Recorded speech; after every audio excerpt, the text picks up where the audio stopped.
about it. She said, Judian, everything is spirit. Everything is a lesson. Everything in the world, everything you experience. So that's kind of what my talk is based on today, is an experience that I had last week. I had the privilege of spending 3 nights, well, some would say privilege, yeah, the opportunity to spend 3 nights and days in the hospital with my friend who had had major back surgery. And her incision was like a foot long. It was amazing. But what happened is they couldn't get her pain under control. So, and she had really bad nausea and vomiting, and then she had an allergic reaction to all the painkillers. So she was just like, so she was in excruciating pain, vomiting, scratching. It was just horrible. And I just couldn't leave her. I went to see her Wednesday night after surgery, and I'm just like, I'm going to go home and get my stuff. I'm coming back, because I didn't feel right leaving her. So I stayed Wednesday night, then I went to work on Thursday, came back Thursday night, and it was all night long. We were up all night long with vomiting and crying out in pain and scratching, and it was horrible. So all night, and then so Friday I called in sick, because I'm just like, I got to stay. I couldn't leave her. Then once we got the pain under control, she started hallucinating and became really loopy and was completely out of control. So we got no sleep. We were up all night long, and then all day long with it. But what I was amazed at is how graciously it happened. With no sleep, just up and down off a couch, eating the hospital food for 3 days, always on guard for anything she needed. So always had to be there. She wasn't quite able to call for help yet. And then having to stay inside most of the time, which is hard for me. I would go out for a little bit at night because my grandson was here, so we would go out to dinner. I'd go out to dinner with him and my granddaughter, and they actually the hospital would call me, can you come back? She won't be still. So she got so loopy, she wanted to get out of bed. She tried to get out of off of her chair. She had to get to the meeting in Utah. She had to catch the train in Russia. It was just all these crazy things, And so I have to tell you, one funny story, though. She would say the funniest things. And so we would kind of giggle, the nurses and I would giggle, and we would kind of egg her on, a little bit. It was some good entertainment. And one time she looked at me, she goes, that is so hurtful. I just felt so bad. I'm like, you are not out of it that bad. I was so mad. But anyway, so all of that, and not once did I ever feel put out or inconvenienced. I was amazed. I never questioned if I should be there or not. I never thought about, leaving. I didn't have my normal reactions to sleep deprivation, which is like non-functioning. I cannot function without at least 7 to 8 hours of sleep. I had energy, joy, calmness, and I always knew what needed to be done. And I had this inner strength that just kept going, like the Energizer Bunny. It just kept going and going and going, and I never got tired. I never fatigued. It was amazing, because usually I'm just such a baby. Anyway, after the fact, that's when I decided to be a baby. But so then on Saturday morning, she woke up and she was with it and a little bit, and she was able to call, use her own call button. I'm like, I'm out. I'm done. I just knew I was done. And so I packed up my stuff and left, and it was just amazing. I was really in awe how it all happened. And what I know for sure is that there actually was a greater power within me that guided me and supported me through all of that, provided everything I needed to do the best work I could, under the circumstances. But something really interesting was happening while I was in that hospital room. She was up on the 8th floor at St. Mary's. So, they have the whole wall is windows on those new upper floors, and it's amazing. So I had the shades open, of course, as much as possible to get some kind of reality going. But I kept looking out over the area from the 8th floor window, and I noticed a view of an intersection that I drive through every day on the way to work, 7th and Patterson, right? But it was a perspective that got my attention. When I drive that road every day, I see one side of the buildings. I see the trees from the trunk's perspective. I see the motorists from their windows view. But when I saw that road from the 8th floor, I saw so much more. There was so much more. I saw the traffic pattern. I saw who was coming into the intersection, where they had come from, where they were going. I saw cars moving in and out of parking lots, neighborhoods, driveways. I saw people getting in and out of their cars right by where I drive every day, but could never see that. I saw people talking to each other just a few feet from that street that I drive every day, but they might have been little behind a sign or a bush, and I would have never seen them being that close.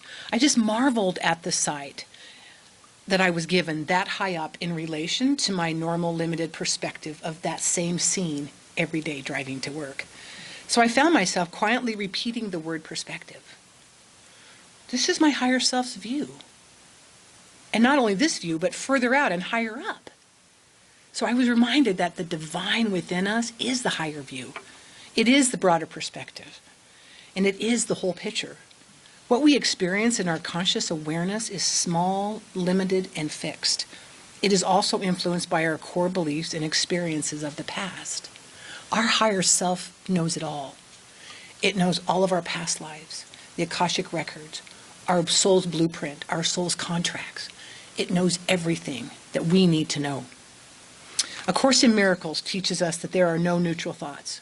So every time we have a thought, it's always infused with the past of an experience of the past, of maybe that object that you're looking at, or the situation, or a similar experience.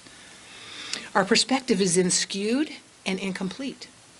We then make judgments and decisions based on this view or perception. No wonder our world and life can feel so limited and be so limited. So I have a strong feeling that every time I looked out that window and acknowledged the other perspective, I was unknowingly tapping into my higher self.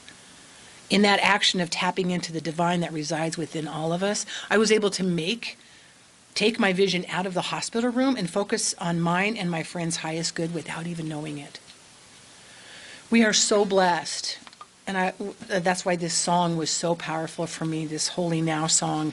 I just can't believe how blessed we are to have this higher perspective available to us anytime. And I felt so much grace around the situation. That this higher perspective is our supply and our ever-present support.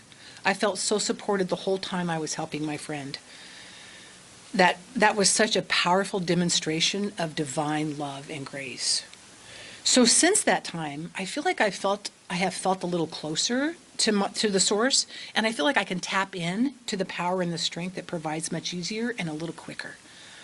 There is a new level of trust that I have now too. Because it was so evident, it was so clear what was there. A trust that guarantees me that the source is always available, even for what I consider small things. Like for instance, yesterday I was going to a meeting. It's a weekly meeting, but at the first of the month, the first meeting of the month, we go a half an hour early. So I was in this revved up mode. I rushed and I got there a half an hour early, pulled into the parking lot at the Unity Building, which is where we meet, and realized, this is not the first Saturday. And I'm stuck here for 30 minutes, before anybody else comes. And I didn't bring anything to read. And I just got so frustrated with it was so weird. So I got really frustrated. So I just stopped and I'm like, okay. And I declared, there must be a reason I'm early with nothing to do. So I checked in, and I was urged to walk the labyrinth that they have there. So that morning, I had put on my walking shoes, which I never wear those shoes unless I have to, like if I go on an actual walk, because I hate wearing shoes. But for some reason, unconsciously, I put on those shoes. So I had the shoes and everything. So I went up and I walked the labyrinth. Then I was urged to go to the lakeside and walk the lake. So I walked the lake. And so now it seems trivial, but the loving, wise universe knew that I needed to slow down. I was in that revved up mode, and I would not be present for my meeting and for the people that I was going to be ministering to at that meeting. So it was a way of getting me out of the way, out of my head and into the flow. So Matt Kahn says in one of his videos that the game of life is asking yourself, how am I going to respond? So I'm not quite good enough at the game yet to ask myself before I respond, but now, I'm getting there.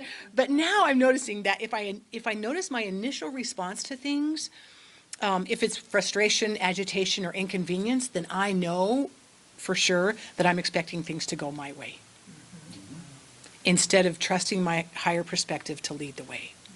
And that's a big thing in 12 steps. Just we know that when we are agitated and inconvenienced, it's our way or the highway. So, and I believe that we are here in this room gathered together because we are considered light workers. And my definition of a light worker is someone who intentionally, on some level, makes a commitment to be the light in the world that we're called to be. It's someone that is curious about having a relationship with the divine, even if we don't know what the divine looks like or how it works in our lives or if it even exists. I think we are called to be a beacon of the world, and because we're here, we're answering that call. Matt Kahn says that a light worker is a bearer of well-being. So we, as light workers, learn what well-being is, and that we can tap into the source of well-being and share that with the world when everything else is so chaotic and crazy around us, that we get to be the bearer of well-being. So a light worker may be someone who, on the other side of a tragic event, a horrible, dysfunctional, maybe abusive relationship, a threatening disease, or a difficult childhood, has decided that they not only have a reason to go on, but that they have a gift to give. That could be any of us.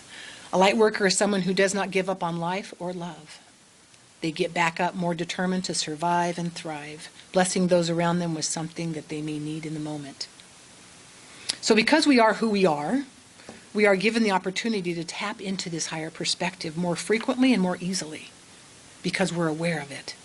Not because we're better than anybody else, but because we have a level of awareness that tells us when we need to connect to our higher source and our higher selves. We also have a level of trust that allows us to call on and depend on this guidance. So once a light worker, always a light worker, right? Because you know the warning. Once you walk through the door of spiritual consciousness, there's no exit. You can't turn around and go back out through the door of enlightenment, right? It's kind of like the Hotel California. You can check out, but you can never leave, right?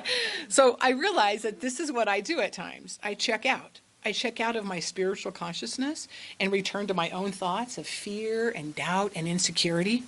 I turn my back on the constant flow of guidance available and try to make things happen on my own. Anyone else try that?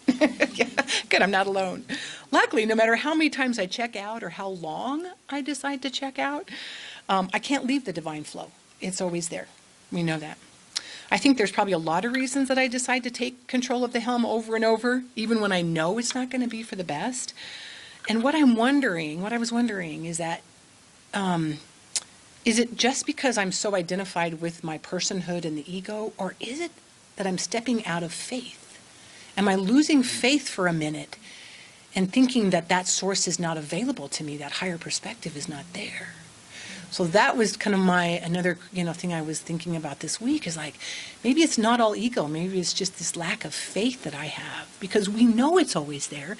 We know how to connect to it, and yet we keep taking control, So we have to trust the divine source at all times, knowing without a doubt that beyond the bird's eye view, God's got it covered. It's all good. It is so hard to get out of the way, though, and stay out of the way. And how do we? How do we get out of the way and stay out of the way, right? So what I learned in that hospital room is, at first, we have to remember that we do have a higher perspective, that there is a higher view. We get so caught up and stuck in our limited view of the world that we forget that there is another view. All we have to do is ask for guidance and direction from that higher perspective.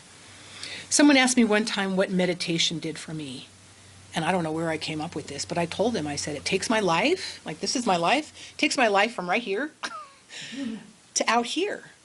And out here, I can get a better perspective of my life and what's going on. And I can see the players in my life, and I can see how I relate to everything, instead of being right up here in my face all the time. And so I remembered that description of the meditation as I was looking out at that window last week onto the city. And I made that connection. It's like, so secondly, it's the stillness that keeps us out of the way and allows perfect love the space to direct our lives. Eric Butterworth says that being in the stillness is just being open and receptive, kind of like a battery being charged. So I love that idea of just being, this morning in our meditation, that kept having to go back to that visual of being connected. The other cool visual I have is of Avatar. Remember that movie Avatar? When they would take their braids and connect to the tree of life, that, the master tree, and to each other. It was just like, it's so powerful. So the stillness is like the doorway to our higher perspective. It's the gateway. Anytime I'm in doubt about anything, I just turn off my thoughts and go into stillness, even if it's just for a second. It allows inspiration to flow. Inspiration that's based on the higher view of my situation. And thirdly, having consistent daily practices help us notice our thoughts and reactions sooner and make connecting to our inner guide much easier. Learning to focus our minds and still our thoughts can help us slip into stillness when you need it much easier. Just letting your mind go be blank every chance you get. So one of the practices that I've been trying to do, and it's working really well, 2 of them actually. When I drive now, have you noticed our billboards lately? We have new billboards in town, and now they're flashing, and there's several messages. I feel like I'm in Las Vegas or something. It's like a little mini Las Vegas. It's crazy. So I have got this practice now. I don't even look at the signs. Or the people, or I try not to notice anything outside of just driving, because what happens is my mind tends to have an inner dialogue about everything I see, everything. It's just a chance for the ego to chime in. It's like, oh, look at that person on a bike. That's a stupid bike. Or look at that. Oh my gosh, they have a sale going on. They have it's just constant on and on and on. So I just don't even look. I have blinders on now when I drive. It's great. And another thing. Okay, so another thing that I've been doing is when I walk, I've been practicing this and it's working really well, because my mind I'm one of those squirrels, squirrel. I'm very distracted very easily. Adult ADD, I think that's what that's called. But what I've been doing when I walk, I can't do this when I'm hiking, but when I walk, like down the street or sidewalk, I find something as far in front of me as I can. It could be like a clump of grass within the crack of the sidewalk, or it could be a pile of dog poop or just something. I don't know what it is until I get there. I can just see it. So I focus my vision on that object, and I never move my vision. I make sure I have a clear path, and I never break my vision off of that spot until I get to it. And then as soon as I get to it, I look up and I pick something else. And it is amazing, because as long as I keep my vision on that spot, my mind is blank. It's like there's no chatter. It's really interesting. And so I think that's just that focusing that we can do, and so I'm hoping it's training my mind to focus a little better. That's what I'm hoping. So anyway, but remembering that our higher divine self is always available, turning off our thoughts every chance we get, going into the stillness as often as possible, and learning to focus our minds by having daily practices will make room for our divine vision to lead us, and will help us take advantage of the grace that comes from the bird's eye view. So let's declare that. Repeat after me. I know and declare. I know and declare that only the loving, wise universe chooses every word, makes every choice, and orchestrates every opportunity, with only the highest possibility, ever coming forth. And so it is. Thank you.